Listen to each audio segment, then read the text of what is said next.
Hey, everybody, welcome to Gardens, the Untold Story. We're talking about safe gopher control. I know I'm a prairie boy from Canada, and gophers are a big deal up here, for the farmers, especially the cattle farmers, and having them in their fields and stuff. So you're talking, Andy, about safe gopher control, so organic, pesticide-free, etc. Or what do you mean by safe gopher control? Well, I would rather not kill them. Mm-hmm. I'd rather not use any. Of course, I don't use any poisons. I don't use any chemicals. So that's what I mean by safe. I would rather it be safe for the gophers as well. Right. I You know, I think you're mean, ringing. huh? You're What? ringing. I was, yeah. I get calls all the time. Oh, there it goes. Um, so it so I so the method that I've done over the years, it gets to be very simple because here in Malibu, most of the people have, well, everybody has a gopher problem. Michelle has a Okay. gopher problem. So again, it goes back down to there is always a long term and a short term solution. Mm-hmm. So let me just. So guess what the long term solution is? Move. What? What? Move. Guess what? Move. Move? Oh, no, that's not even a solution. You know what? What's the name of the show? Gardens, the Untold Story. Well, the name is right above your head there. What does it say? Oh, it's all about the biology. Yes. Now, so what is the answer to the long term solution to gopher control? Fix your biology in your soil, and your plants are so healthy, the gophers don't want to be there. I don't know. No, not entirely, because what I think what happens is that first of all, gophers are pretty much like insects and other creatures in the sense that their environment has to be right for them to be in, right? Right. So gophers dig tunnels and they go through to the soil, right? Mm-hmm. Well, they prefer soil that's pretty much not active with microbial life or any other type of bacteria. Very sterile soil. So that's why they like it in the desert environment. Other places they don't like digging through. They do not like digging through my garden. Okay. So they So don't eat they're not eating the plants or the roots or anything like that. They're just breaking up the soil. no, the gophers will go after. What they're doing is they're, especially over here, for example, because the gophers will invade a person's property because there's a lot of water. They need water for starters, and then Mm-hmm. if you're in an environment over here outside of a desert environment, um, they normally would eat the roots of plants and stuff like that to get at the water as well as for food. Right. But see, gophers is a entirely different type of. There are many different types of pests and stuff like that. So gophers is one type of pest that you have to understand why there's a problem in the first place. It's like with the ants. Right. But if you understand why the problem is there in the first place, then you're better capable of saying, okay, well, so let me just put it to you another way. So here in Malibu or almost any place, the wildlife, nature has a way of controlling everything, including gophers. Yeah. Right? So you Yeah. have all kinds of animals that eat gophers, all kinds of birds that eat gophers, right? Right? They Yeah. normally Yeah. control them. Snakes eat gophers. And guess what we do to all these things? What do we do to them? We killed them. Of Yeah, course. right. Right. So lately I was talking to a lady in Malibu who was saying, I don't know how to get rid of the gophers because I keep shooting at them with a BB gun and I keep doing this, I keep doing that. And it's so wrong. They're bad things. And this same lady here has no idea that she also doesn't want. We gotta get rid of the coyotes. They come around and eat my cats. And then we gotta get rid of the hawks because they're always going after my cats or something else. And so what happens is if you destroy Mother Nature's normal system of functioning, which Yep. basically means the coyote, the owl, all these creatures. That's what they keep. That's what they eat. And they'll control. Every time you stick your head out of your tunnel, wham, you get eaten. So if they're not there, yes, you're going to have an overpopulation of gophers. Yeah. Right. And on top of that, the local civilized cats are like, oh look, it's a gopher. Hi, gopher. You know, yeah, they don't eat them. Sometimes you're lucky you have a female cat. They'll go after them, especially if she has kittens they want to feed, or they're very good hunters. But male cats are like, oh, dude, just hi, gopher. And the same thing with dogs. Dogs have no faintest idea how to catch them, what to deal with them. How's everybody doing? We're all doing very good, Victor. How are you doing? Let me click on the comments. I can. Oh, there you go. I have the comments. Hi, Silly Lily.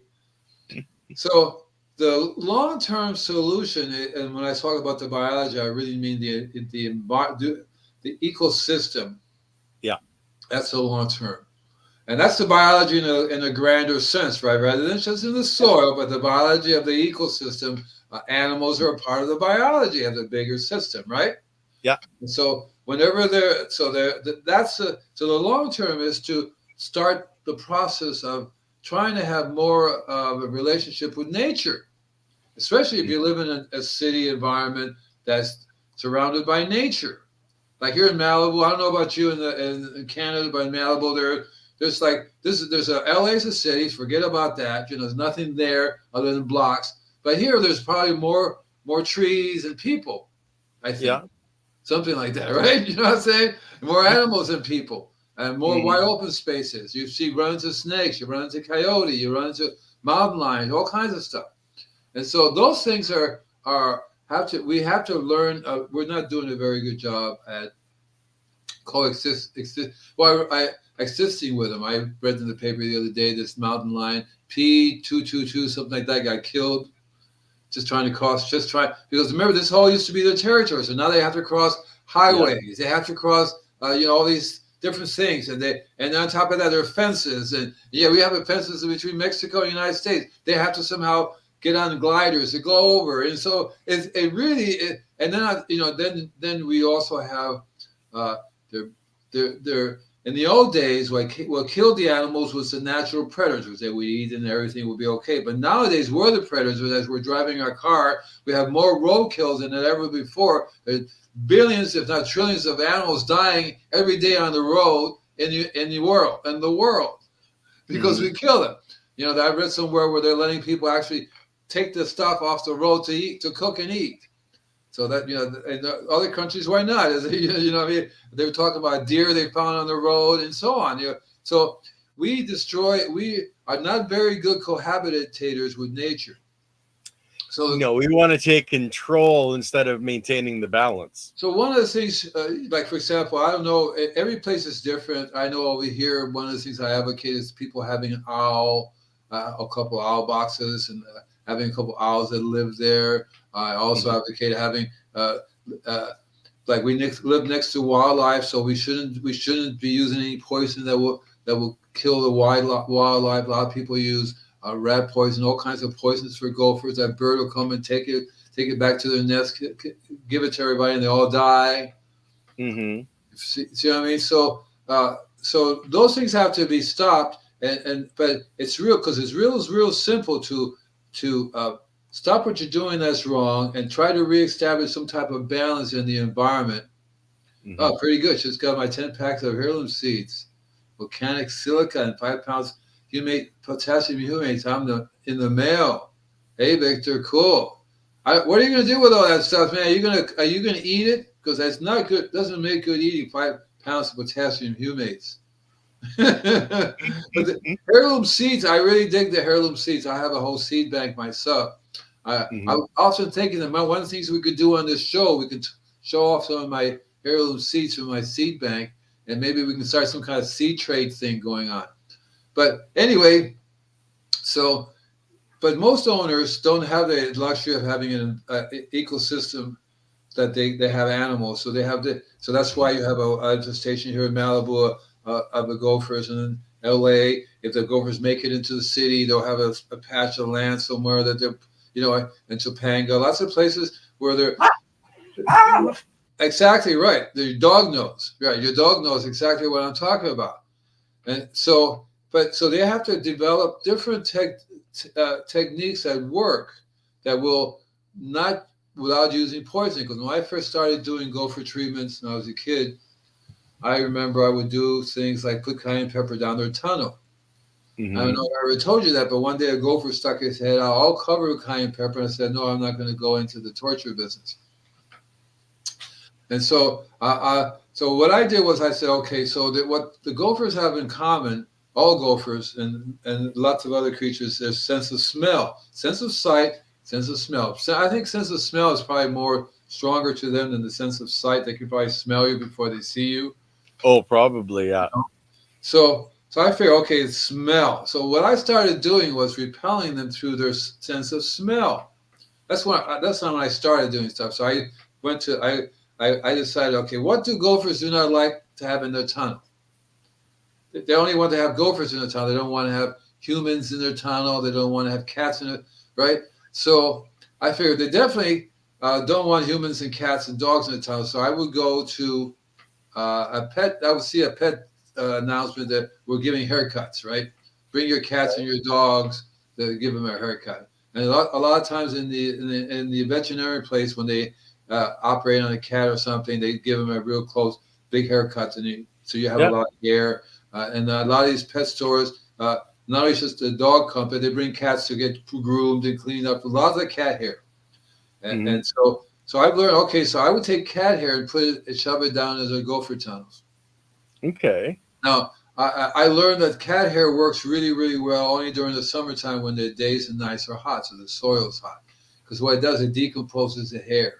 And it stinks up the tunnel with the hair, and they run away. But it's only a temporary solution because you have to do something to keep them at bay on a more long-term, permanent basis. Yeah.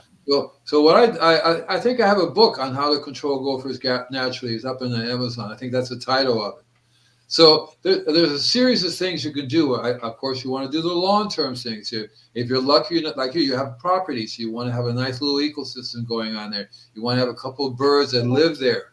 You want to have? Do you have any? You don't have any cats that go outside because you have other creatures, right? Your other animals will eat the cats. No, we have 2 cats, and they go out hunting every day. We actually had a mole problem that they took care of for us. Took them 2.5 years, but yeah, I don't have any moles anymore. Exactly right. And so I find that it's very helpful to have animals that will go out there. Cats, female cats, I deliberately don't feed them a lot so they're not full. They then get a little hungry, then they'll go out and they'll do hunting. The only problem is they bring to me the body. You want a piece of this? I don't know. You want a liver? I don't know. Want to share? How about a leg? Oh, come on. And yeah, the cat will come and dump it right in front of me. I go, oh, nice rabbit. And and the cat will get upset if I threw it. He looks at me like, what the hell? I just gave you this. So you want to establish your own ecosystem out there. And in the homeowner, their ecosystem is what's within their fence, right? In their fence area, that's their ecosystem. So yeah, you let your cats out, you let your dog out, but your kitty cats female cats, male cats don't do anything. They will hunt down whatever's on their property. And I've seen a cat sit there and wait for the gopher to stick his head on, grabs him, you know. And so that's one of the long-term solutions because you do that often enough, the gophers go, there's something wrong over there. Billy, Johnny, and Frankie went there and they did not come. Yeah. They'll spend the entire day outside, right? Yeah, our cats just love to be outside. Exactly right. And so but there are other things that you could do that are really, really cool that you can learn to use. Well, you know, the scent thing works really well in the sense that you can actually start incorporating plants that have a certain scent. So you learn how to plant as barriers around your property different kinds of herbs that they don't like. There's a wide variety of herbs that they don't like that you can grow, and they'll grow there. It depends on where you live at. We just got a couple of pack rats that was trying to set up shop in the garage. Your cats are old and lazy now. That happened. Oh yeah, you guys go ahead, have a good time. I'm not going to bother with them. And then the cat hangs out, and the mouse walks over them and everything, and the gopher goes hi. And yeah, I know that's all part of life, man. That's all part of life. You just can't get away from that. So you have to replace them with some new blood. But so and there are lots of people who don't have cats and don't have ability to do that. So you want to key into the sense of smell. Now, what's really interesting about this whole sense of smell thing is that you can literally, what I do is I will spray the whole property, right? So there are lots of different ways you can spray the property: a little backpack, a little power sprayer. Since I can't post yet, I have the same problem. I still can't post because I think, because Facebook doesn't allow you to post to comments. I'm not posting any comments to you guys on Facebook. So if you're on Facebook, you can, I'll tell you what to do before the show is over, how to talk to me. But Facebook won't let you comment. YouTube does. Yeah. So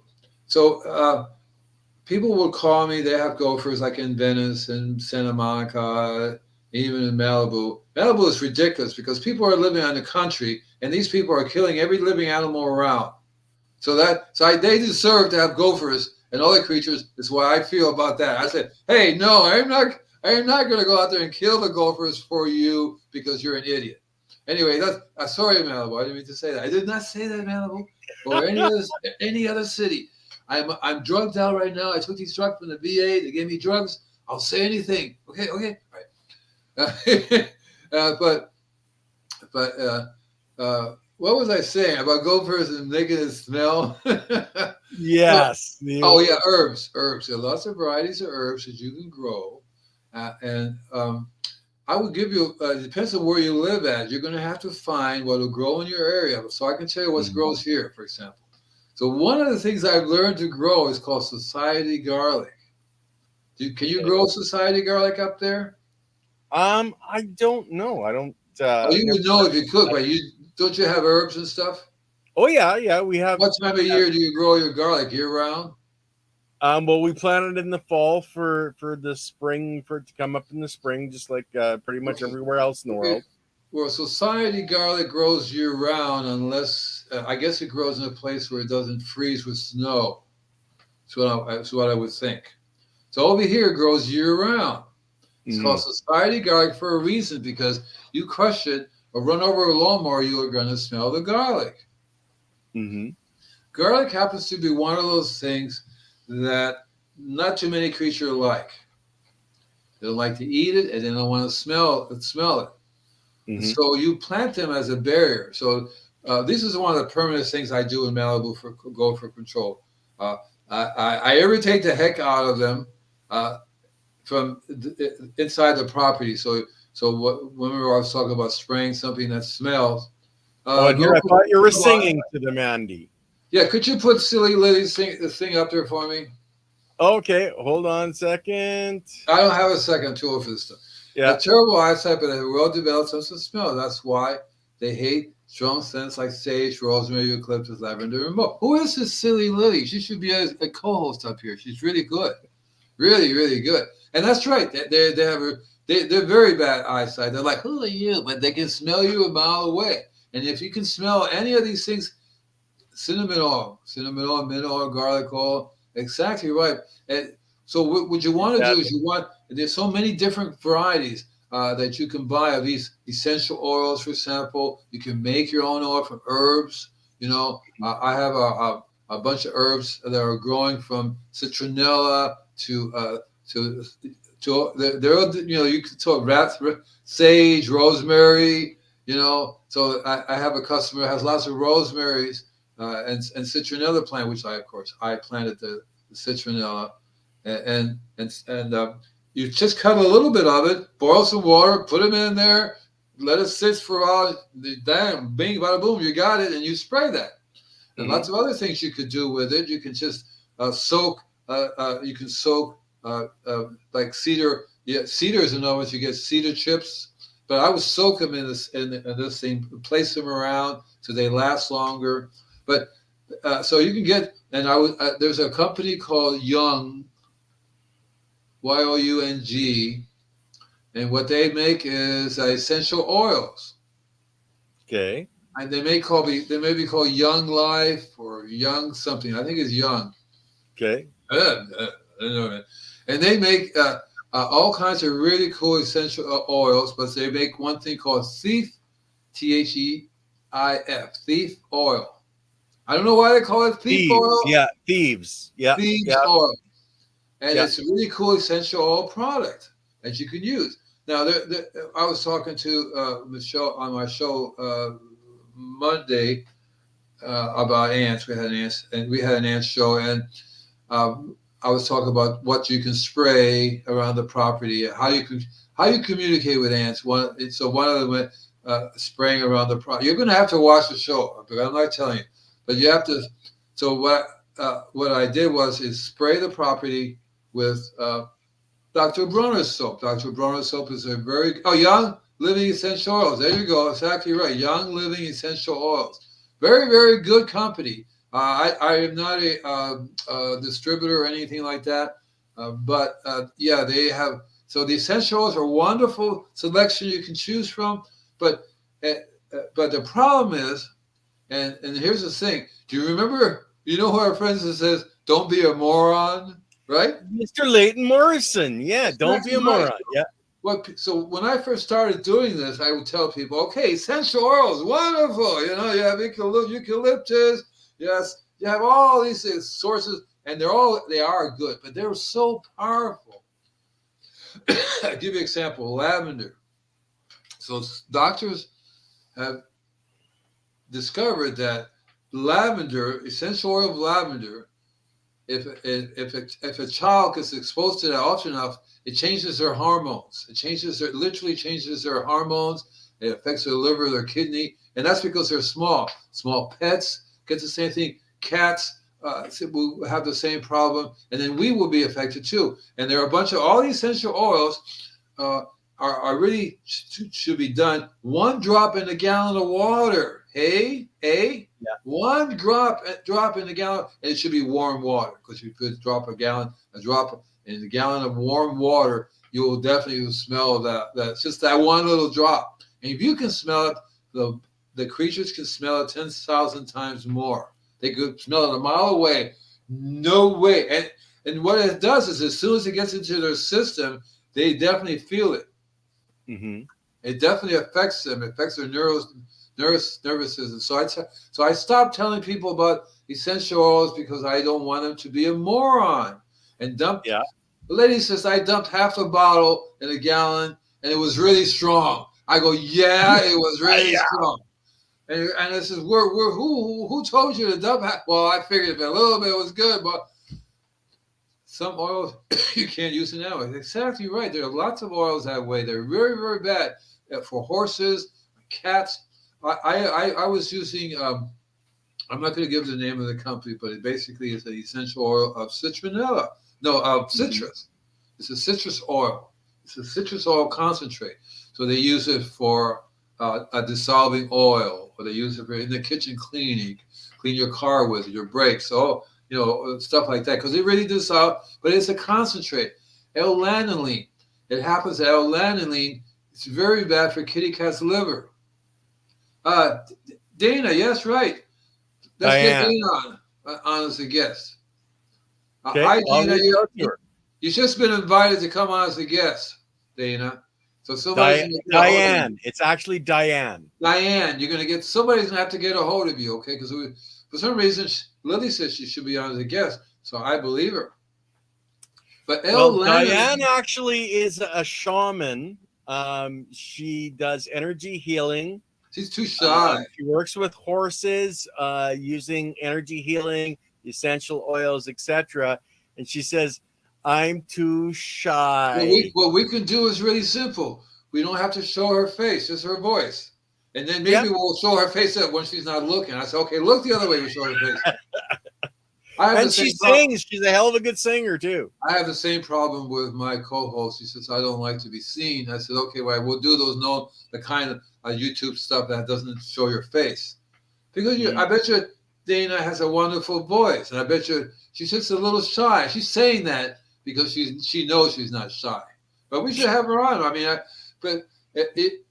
it comes down to, I was going to say about the citrus. L-lanolene really killed my cat because I bought the oil. I used a little bit in the house. The cat got sick, died. And it was some kind of neurological illness that the L-lanolin affected my cat. I truly believe that. Mm-hmm.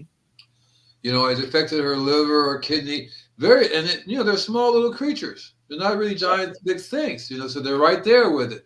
You know, and then they top of it, they walk on it, they lick it. So they get it in lots of different ways.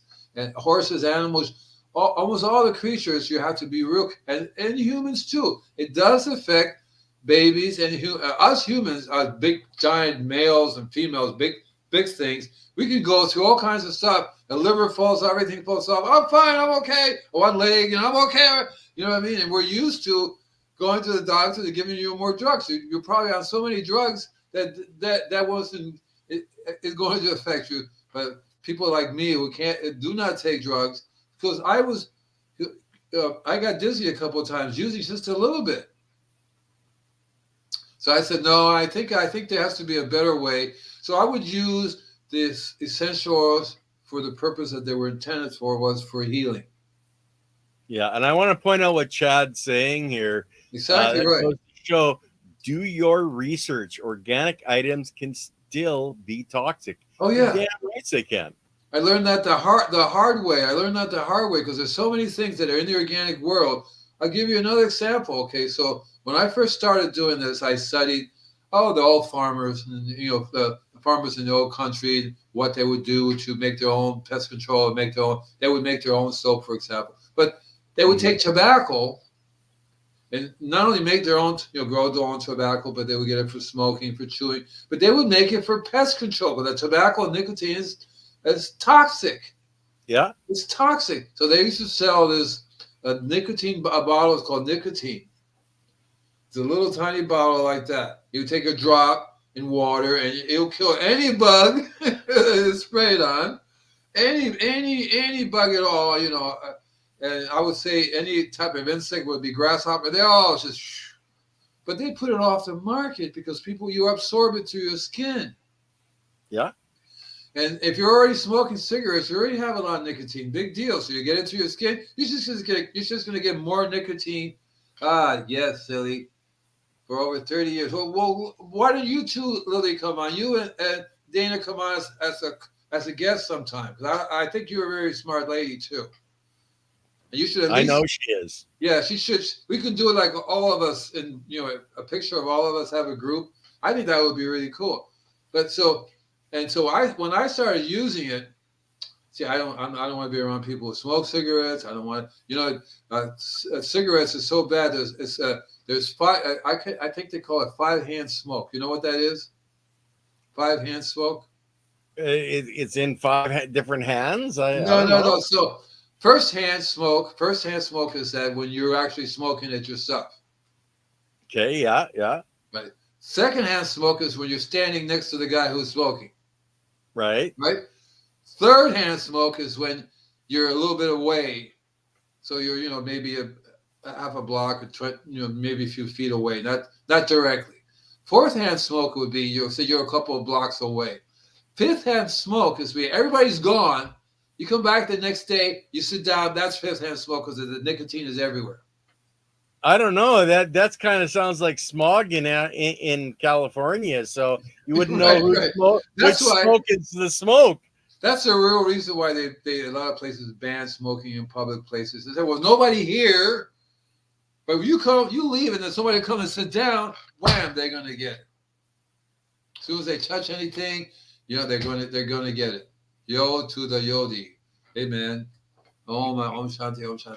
That's 5-hand smoke. They have this thing that I would buy because my next door neighbor, she died now. Guess what she died from? She used to smoke cigars. The lady who sits next to the porch next to me, this big cloud will come over, and I'll go, holy cow. I would take my wife, who was a little bit older, drag her out the front door and sit out there until the smoke cleared by. And I said, could you please not smoke? Honey, I can smoke my cigar and my porch if I want to. And she died. And so I would, and when I talk to customers, I don't come up near me. As a matter of fact, you can't be my customer if you want to be smoking, because that's also, so if you smoke, and you're done smoking and you come and talk to me, I'm still going to get nicotine, which is like third-hand smoke. Yeah. Right? Still going to get the nicotine. So they have this little strip that you can buy. You pee on it. If you have nicotine in your blood, it shows it to you. And there's a system you can use to eliminate nicotine from your body. Because if you don't get rid of nicotine in your body, you're going to have all kinds of major problems, from your brain to the endocrine system to all your energy centers are going to get covered with this stuff, and nothing can. The other thing that can take it off of your body is called chlorella. It's a green algae. Chlorella, yeah. It's called sun chlorella. Yep. Now you can buy other products on the market. I recommend this one because it's broken cell technology. That means that you can eat all the seaweed you want to, all the chlorella you want to, but you're going to get a tiny small amount of it in your body because you cannot break it down. So this guy, Dr. Bernard Jensen, broke it down. He makes it here in Torrance. He says, broken cell, your body absorbs it. Whoosh. And the hemoglobin is, the green chlorophyll, it's called, same like the blood. It circulates through the blood, and it washes over the nicotine, takes it away. The nicotine covers the points where your energy flows. They're like little balls. You don't have one wire. You have basically a jump. They have to jump. And if it gets coated with the nicotine, no jumpy, nothing. And there are other things too that are toxic, because people say, "Oh, it's organic gardening; it's going to be really safe." Lots and lots of things are just as toxic. Is not as bad as the chemical ones. So doesn't mean that the chemical ones come from is from the organic ones. They just make it so that they have the patent, so they can sell it to us. Right. So that's how. But going back to. So one of the things that I've learned is to do things that are safe for me, safe for the user, right? Yeah. Safe for the user and safe for the bug or the pest or the whatever creature. In other words, we don't want to kill them. We want to use our nose to tell them, "Excuse me, no," and in a safe, clean way. So it comes down to, throughout the years, I've learned that there's two things that stick out for me, and I kind of want to always go back to this gopher control thing, because the gophers, it's their nose, is their sense of smell, and I use the same principle for deer control. This is how I keep deers from coming into my garden or eating my roses up, right? Same thing, mountain lions, any of those creatures that got a smell. A bird, they'll smell the stuff and go, "What the heck are we talking about here? This is not good." If they don't know what it is, they'll leave it alone. Excuse me. I used to keep, when I lived in Florida, I would go to the zoo and I would get lion pee and lion poop. Okay. So I would put it out around my garden. A rabbit would come along, lovely day. It would stand there going, and then leave. I'm going that way. and leave. When I lived up Deer Creek over here, we used to have deers, all kinds of things coming around. And then I've learned how to mark my property with various different things that they don't like. So there's a couple of zoos you can go to. They'll give you, and a couple other places they give you.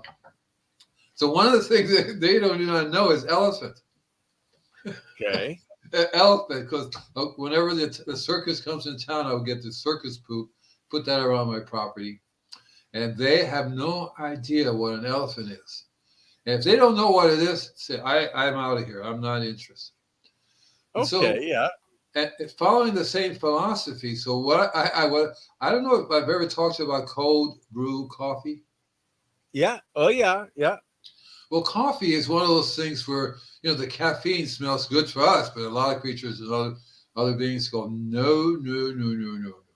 Yeah. Right? They just cannot. The dust is too much for animals. Perfect protection plant. What are we talking about? The dust. Yeah, I wasn't too sure on that, Super. So is that just a misspelling on the plant name, or because that doesn't really make sense.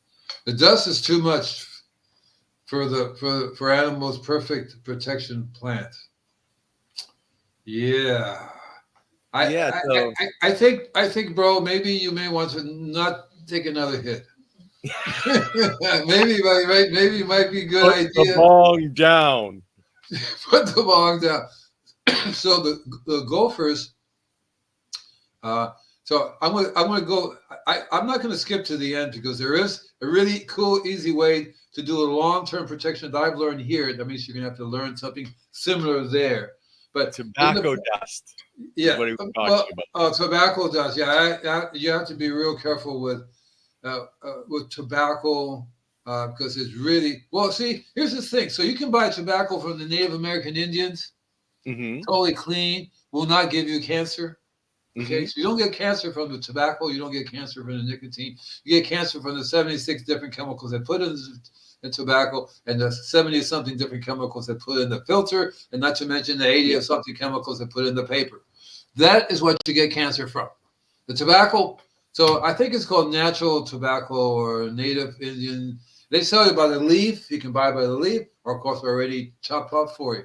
And that's one of the best ways, because you can use that on bugs and insects, like stuff like that, to control the bugs, But I stopped doing that I would at a customer's place because it takes a while to establish the environment, establish it. So in the interim, you don't want to lose everything. So, but then again, you don't want to use nicotine in a vegetable garden because you don't want to get it over your vegetables and eat it.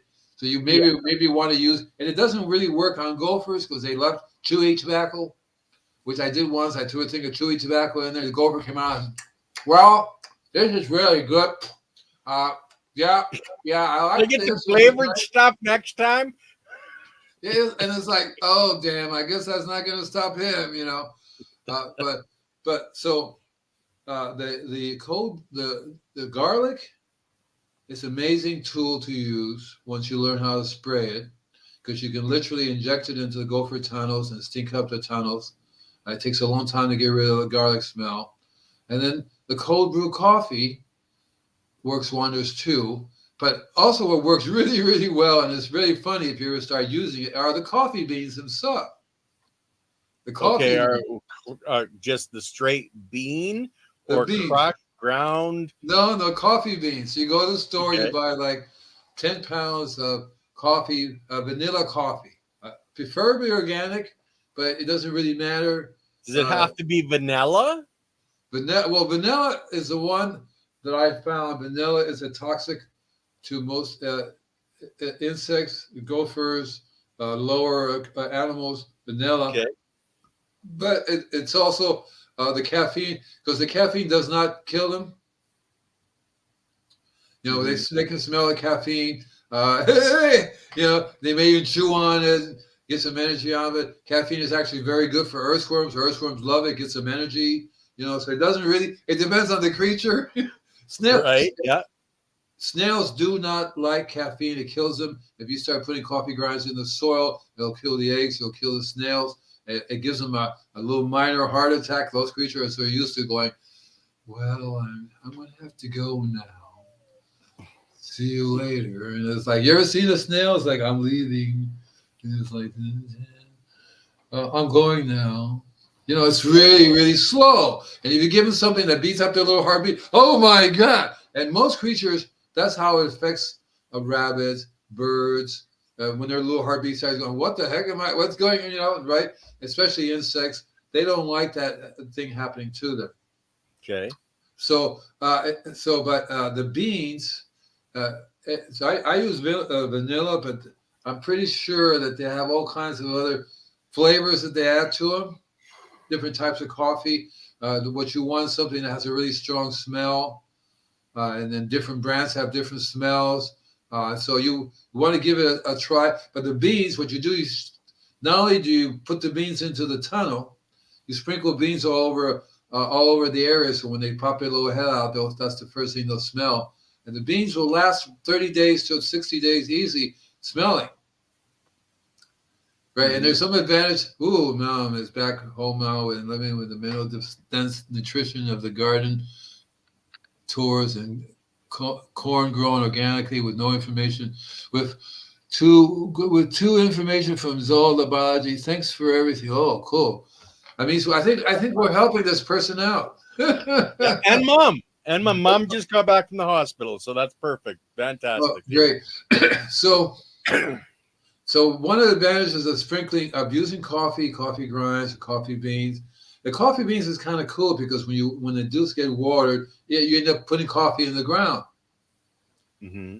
Right, so the coffee happens to be very good for to acidify the soil. So here in Malibu and Southern California, all of California, the soil is very alkaline. So you want to do constantly be helping to bring the soil acidity down. So not only you can controlling the gophers, but you're also increasing the acidity of the soil, which eventually will help the biology. And the real problem is whenever you have gophers there, you have very little biology going on in the soil because the biology will control the gopher population. Now, a couple other things you can do too that they're long-term lasting, which I think is really cool, is you learn how to, there's certain things, plants that you can plant that will, actually, well, okay, I'll tell you, it kills them. Okay, so my philosophy is, I'm going to plant this. If you want to eat this and die, it's up to you. Okay. Okay, and for some reason, they go for it. We want to eat it. Fine, you're dead. No, I had nothing to do with it. It's called paper white lilies. Paper white lilies. Now, does it affect No, all animals that way, or it's just called gophers? paper white narcissus. Paper white Paper narcissus. white narcissus. They belong to the lily family. Paper white narcissus. And Okay. so when I first started recommending it to people, I would tell them, don't. If you have a crazy dog that wants to eat narcissus, don't. If you have kids that are crazy that want to chew on it, no, because it'll cost them your throat and your breathing too. You can't. It doesn't work. Paralysis. So paralysis. Paralysis. There you go. Of the throat and the breathing, so it's no good. But other than that, it does kill the gophers. And you plant them, like this one lady, a customer, for example, we ordered 15,000 paper white narcissus having a bulb sale. You buy them when they have a bulb sale, so it costs you $1,000. Wow. And you plant them right next to each other around your property. Mm-hmm.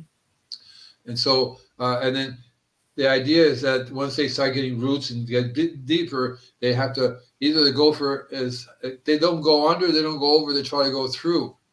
Mm-hmm. And so if they eat it, they die. And that's how it teaches other gophers, don't eat this stuff because George ate it and he's dead. Yeah. Right? So every year the roots get bigger and bigger and bigger. You have to plant them real close together because if you plant them like that, they will go through that opening. I have another friend who decided, well, I'm going to go be cool. I'm going to plant and space them out like that. And sure enough, you see a gopher line, because you can see with a gopher, the little mouth, and it goes right straight through the opening that he left for the gophers to go through. Yeah. Yeah. Right. So, Lily wanted to point out there are all kinds of gorgeous flowers, plants that are deadly. I try staying away from planting them in my garden because we have the cats, we have dogs, exactly and right. birds. But almost all creatures, except for human beings, will not eat it because it's super, super bitter. You bite in it and it'll be like, so the cats are not going to eat it. The dogs are not going to eat it. Mainly there's some stupid idiot kid. Now, I like that bitter. I like the bitter. Right?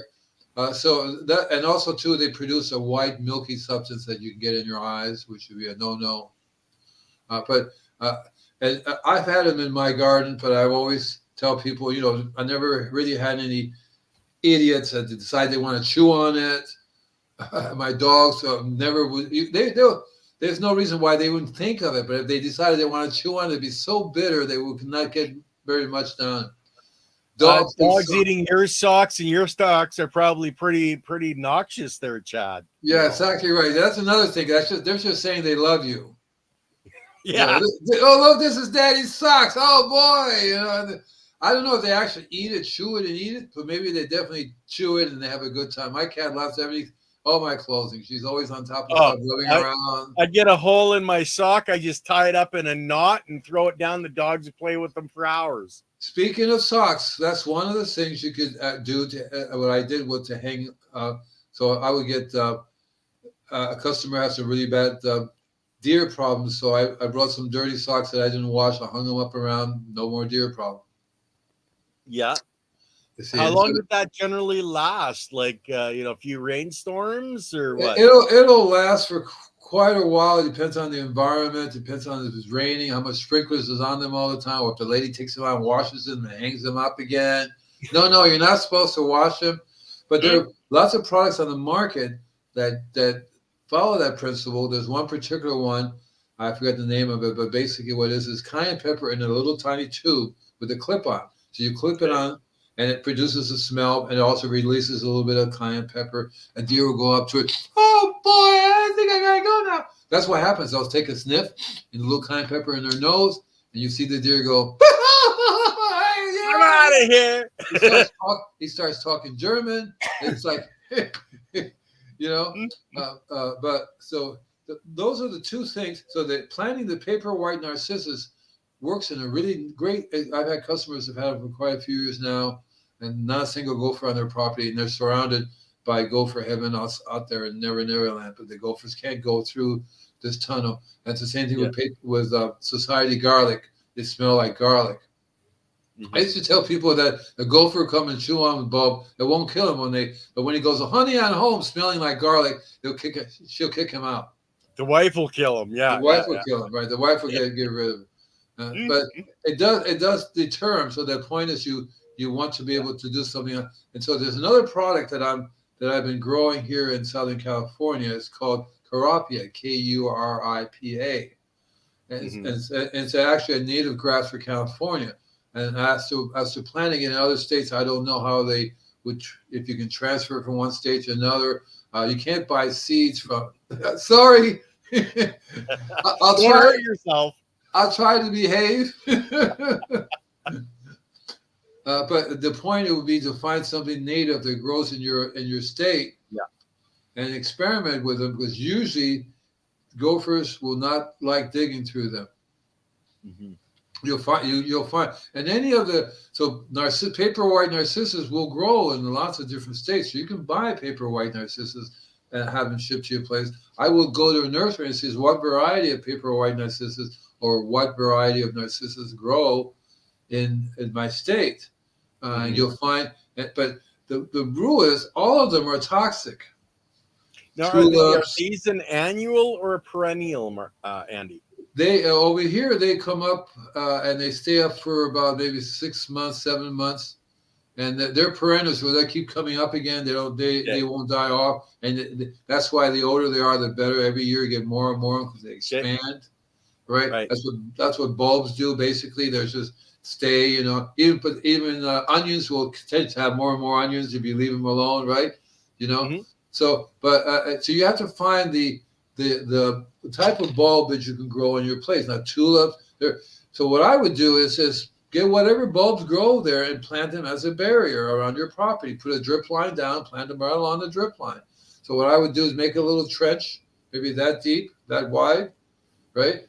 Make it so the root systems are really can grow in there. That's what you want, big giant root systems, right? That they have to go through. Put it with a drip on it to make sure they get water. But after a while, once they get water, you can reduce the water a lot with these bulbs. May not even have to water. This depends on what's going on. And once you have established a barrier all the way around your property, you're not going to have gophers. Your neighbors will have gophers, people across the street, but you won't. Mm-hmm. And that's a long-term solution that also helps, because ideally you want to go back to why do I have a gopher problem in the first place? Well, the animals that normally eat them are not there, so make sure you get an owl box, a couple of cats. But those combinations of things right there, and you learn how to use the smell, because you can also drive them away, because that's what I would do. A friend of mine bit the bulb, neglected to tell the gophers that was living on his property that he was pulling the bulbs on there. Now the gophers are in his property, and he has bulbs all the way around, and it's like, how do you get him out? Because you have to drive him out first, and you do that with smell. So you can use any number of things that smell, as we talked about before. You can use the garlic, you use the coffee, you can use the cold brew coffee, you can use essential oil. That's what turns you on to. Lots of really things that you can use to spray to keep them away. I would just I like the coffee, and the coffee is so easy to work with. You can actually just pour coffee beans into the tunnels. and pat it down. You put a rock on top of it. You just put it there. They throw it out again. You see coffee beans all over the place. Yeah, no, they throw it out. So, but you can actually go there are lots of different ways you can actually inject the coffee into the soil, right into the tunnels. They have these little siphon things. You have a bucket, you put it up to your bib, you put the hose on that. It siphons anything out there, so you can make your own different kinds of tea. And one of the things you could easily do is make compost tea, and inject it into their tunnels. Right, you inject the compost tea into the tunnels because the idea is you have more microbes in the tunnels and mycelium and all that good stuff growing in the tunnels. And if any of it gets established, and you'll be better off than if you didn't have anything, because that's why the gophers can basically drill through any soil that they want to, because there's nothing there really stopping them. So also too, so you want to have as many. Remember we talked about more roots in the ground. More roots, yeah, that's one of the keys to life. So the carapia, the roots go down 10 feet, and it's toxic to gophers. So they cannot dig through that. They have to eat it. As soon as they eat it, they die. But it's only effective when the trees are mature. When you're a little baby carapia, doesn't do it. They actually go up and, I like these little plants. Oh, they go down because they play with you all the time. But the longer they're in the ground, the deeper the roots grow, and the more they can't make their way through. So you have to find something that grows in your area that really likes to grow. You can tell because it grows really well. You can even talk to the nurseries, and I would go with the bulbs as the barrier, and try to find a living ground, some kind of living ground cover to cover your property. Because usually when you have gophers, you have just barren land sitting there. Nothing's really growing. So you want to have some kind of native grasses to grow to cover it. And you'll find that the more herbs you have, the less other creatures you're going to have. So you can have all different kinds of herbs. Oregano, there's a creeper. Oregano is really good. It's like a very good ground cover.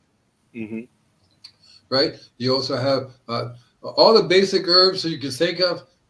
Just grow as many herbs as you can, and you'll find you're going to have hardly any gophers at all, because they will stay outside your property.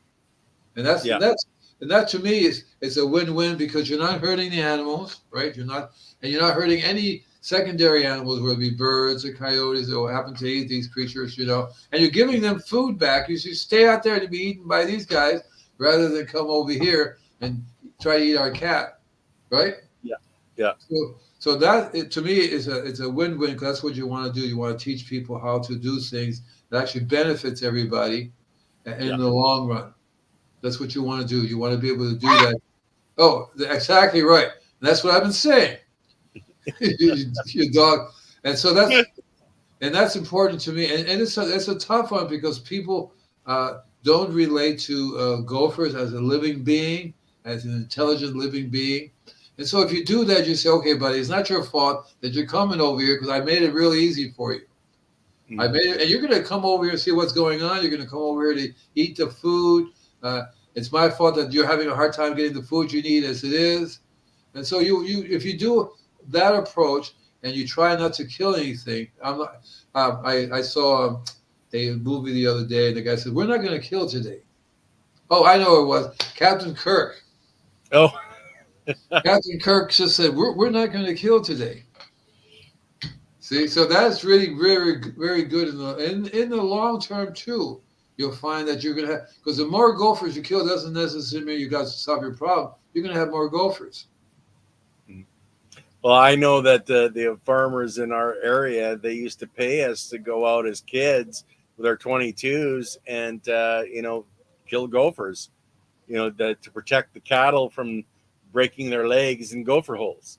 Exactly right. When in reality, all they had to do was quit killing the coyotes, figure out a way to let the birds come and eat all the gophers that they want, because they don't hurt the cattle. The birds, whatever type of predators are normal for your area there.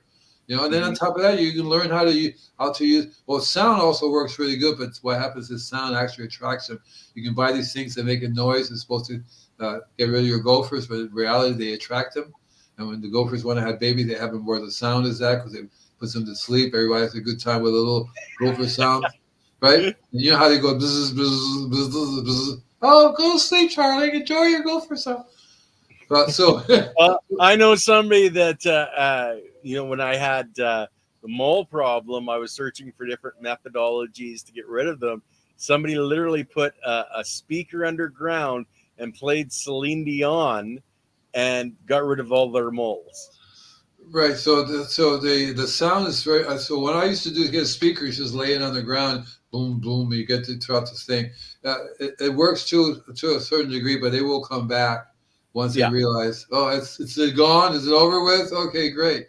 But you can do something like that too. They have crackers. But again, if you really want a long-term solution, you're gonna have to solve the problem because you can't do this forever because the gophers don't get the message that you're not wanted. They don't want you on the property yet. You're sending the message. Yeah, you should come here and check this out. Mm-hmm. So you're saying the wrong message. You should come and check this out, and they will come and check it out. So. What people have to do is learn how to plant things that would naturally repel them. Yeah. And the better they get at that, the better they'll solve their long-term problems with the gophers or any other creatures, because other creatures will have to go through them also. Rabbits will have to go through them. A lot of times I make my garden very difficult for rabbits to find because they have to pick what's edible. Yeah. This is not good. This is good. No, first thing if they eat something they don't like, that's it. They're gone. So I plant a lot of herbs and stuff in. Mother Nature doesn't have one thing growing; they all have a blend of things growing. Yeah, and diversity. And that's an ideal way to do it in the long run. That's the long term. Again, you can go back to the sense of smell, and usually, if it smells good for you, they'll smell it too. Mm-hmm. And so it's key into different things that you can spray. So you learn how to use the natural soaps. I don't recommend essential oil unless you're really good at it, unless you understand that this is very strong stuff. You go very lightly with it. Learn if you're making compost, do the compost tea you can spray the compost tea. You can even make the compost tea a little bit more ripe. Okay. Right. So more anaerobic then. Yeah, and you also have the ability to use all different types of coffees, and of course the garlic one. The garlic is real easy too because you put crushed garlic into little, I call it pantyhose, but a little ball, throw it down the gopher tunnels, and you'll see that they will try to get it out. If they can't, it stinks up their gopher tunnels, keeps them away. But it's not a long-term solution because they will keep coming back. They'll dig another tunnel, come in the other way. And so you want to have a barrier, literally a barrier around your property. A living barrier is the best kind. I've also have done a metal barrier where you dig a trench around the property and the wire goes down 6 foot of wire, basically triple layers of wires that go down to the ground, and then they come up. So and then you can have woodwork or something there because you don't want to have the wires just coming up. People will run into it. You have another part of the barrier, like a fence. You have your fence barrier, and that works as a barrier, as a physical barrier. If you want to go that route, if you don't want to have, I like a living barrier. So so instead of doing the fencing thing, you can or do both. Do the fencing thing and then plant something in that. Because you already did a trench, and the root systems will go down in there. Provided the roots are intertwined with the fence, you have this solid barrier that will stop them from getting over here. But there's something wrong when you don't allow animals to flow through your property. Mm-hmm. Right. So the long-term solution is allow the flow to happen in your property, but make it so that your what you need protected will be protected, so the animals are not going to go straight for them. Yeah. In that sense, right? And that goes for a lot of different things that you want to protect is putting up that barricade from the things that would come and try to destroy what you want. Right. So like roses, whatever it is, when you first dig a hole, you can put a little wire cage or something down in there for them to protect them, so the gophers can be running around all they want on the outside. And I understand about people, horses and gophers that's very bad. You're definitely going to have to protect that area from getting invaded by gopher. But if it's such a big area, that you're going to have to bring the biology back, Let the other creatures eat it so that there's no more gophers to make the gopher holes. Yeah. You can't have a sterile environment because something will take over. Something will come along and just wipe everything out. Yeah. Well, Andy, we're at the hour, my friend, and I I think don't we're believe both it. done on gophers, you know. Put my website up there, man. That's it. Flash it up there, baby. Come on, baby. Yeah, Okay, yeah. okay. Here it is. Here There it it is. is. Oh yeah. Partner.com. Oh yeah. Oh yeah. Yeah. A really cool series on ant control that we're doing now. So you go up and check it out. And then I'm doing a gopher thing in a little bit myself. I do it slightly different than I do it here. I'll have a slideshow and that kind of stuff, so people can do something different, you know. Very interesting conversation on Gopher Control. Thank you, Andy and Ken, for this podcast. Thank you, Silly Lily. Okay, everybody. This was a fun one. Thanks. Have a good day. See you later, Ken. See you next week. What are we talking next week? You know what we're doing? Oh, I'd have to look at the sheet, my friend. I should actually. I don't even know who's coming on with the sun and the moon tomorrow night. I know they're supposed to have somebody booked, but they haven't told me yet. So, but hey, I'm just the producer, right? Yeah, man, you're just the producer. All right, take care, everybody. See you all later. See you next week. Bye now. All right, night, guys. I got exit here. Where's it say?